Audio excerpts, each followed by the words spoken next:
আজকে এক মাস রমজানের উপোস করার পরে আজকে সেই পবিত্র দিন, সেই পবিত্র ঈদ। ঈদের দিনে সবাইকে শুভকামনা করতে হয়।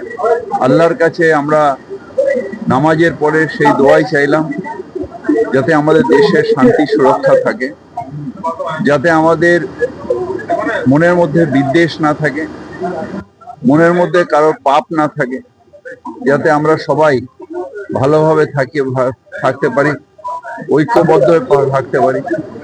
সারা বিশ্বে আজকে যেভাবে মারামারি, কাটাকাটি, বম্বিং চলছে, তার থেকে যেন